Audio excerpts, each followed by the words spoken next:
ഇംഗ്ലീഷിൽ പ്രപ്പോസിഷൻസിന് വളരെയധികം പ്രാധാന്യം ഉണ്ട്. ഇൻ, ഓൺ എന്നീ പ്രപ്പോസിഷൻസ് ഉപയോഗിക്കുമ്പോൾ പലർക്കും തെറ്റുകൾ വരാറുണ്ട്. ഇൻ ആണോ വേണ്ടത്, അതല്ലെങ്കിൽ ഓൺ ആണോ വേണ്ടത് എന്നൊക്കെ സംശയങ്ങൾ പലർക്കും തോന്നാറുണ്ട്. നമുക്ക് കുറച്ച് എക്സാമ്പിൾസ് നോക്കാം. She leaves blank Delhi. She leaves in Delhi. In എന്ന പ്രപ്പോസിഷൻ തന്നെയാണ് അവിടെ വേണ്ടത്. She was born blank 1990. She was born in 1990. Geetha is sitting blank her bedroom. Geetha is sitting in her bedroom. He likes to listen to music blank his car.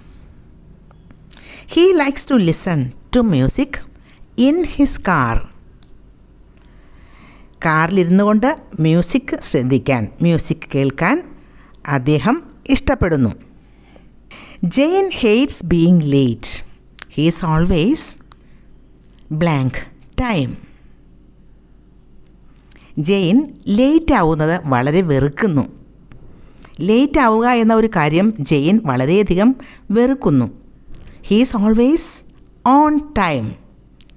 കൃത്യസമയത്താണ് അദ്ദേഹം എപ്പോഴും എല്ലാ കാര്യങ്ങളും ചെയ്യുന്നത്. He is always on time. On എന്ന preposition ആണ് അവിടെ വേണ്ടത്. Next one, he is blank vacation. He is on vacation. The last one, the movie is blank TV tonight. The movie is on TV tonight.